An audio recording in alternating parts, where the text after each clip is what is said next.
மலேசிய இந்திய மாணவர்களின் கல்வி ஒளியாய் மித்ரா. மலேசிய இந்திய சமூகத்தின் கல்வி புரட்சியில் மற்றும் ஒரு வரலாற்று சாதனையை படைத்துள்ளது மித்ரா. உயர்கல்வி கூடங்களில் பயிலும் வசதி குறைந்த B40 பிரிவு இந்திய மாணவர்களின் டிஜிட்டல் கல்வி தேவையை முழுமையாக நிவர்த்தி செய்யும் நோக்கில் 7.95 மில்லியன் ரிங்கிட் பிரம்மாண்ட நிதி ஒதுக்கீட்டில் 3000 உயர்தர மடிக்கணினிகளை மித்ரா வழங்கியுள்ளது.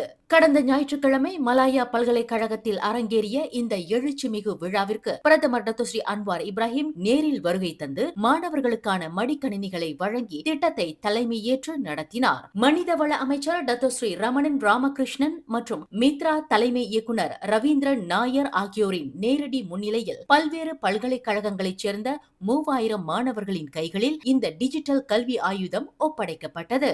மாணவர்களின் தடையற்ற கல்வி மேம்பாட்டிற்காக அதிநவீன தொழில்நுட்பம் கொண்ட HP Intel Core i5 16 GB RAM 512 GB SSD மடிக்கணினிகள் முற்றிலும் இலவசமாக வழங்கப்பட்டுள்ளது குறிப்பிடத்தக்கது. இத்திட்டத்தின் மூலம் மடிக்கணினிகளை பெற்றுக்கொண்ட B40 பிரிவு மாணவர்கள் திசைகள் ஊடகத்திற்கு உணர்வுபூர்வமாக அளித்த பேட்டியில் இந்த உதவி தங்களின் குடும்ப கல்வி நிதிச்சுமையை அடியோடு குறைத்துள்ளது என்றும் அன்றாட பாட வேலைகளையும் அசைன்மென்ட்களையும் துல்லியமாக செய்ய இது ஒரு பெரும் வரப்பிரசாதம் என்றும் நிகழ்ச்சியுடன் கூறி பிரதமர், அமைச்சர் மற்றும் மித்ராவிற்கு தங்களின் நெஞ்சார்ந்த நன்றிகளை சமர்ப்பித்தனர். வறுமை கோட்டிற்கு கீழ் உள்ள இந்திய மாணவர்களின் கல்வி சுமையை தாங்கி அவர்களின் எதிர்காலத்தை ஒளிர செய்யும் மித்ராவின் இந்த அசாத்திய சேவை மலேசிய இந்திய வரலாற்றில் பொன் எழுத்துகளால் பொறிக்கப்பட வேண்டிய ஒன்றாகும்.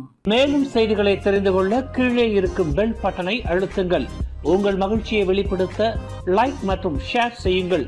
தொடர்ந்து திசைகளோடு இணைந்திருக்க சப்ஸ்கிரைப் செய்யுங்கள்.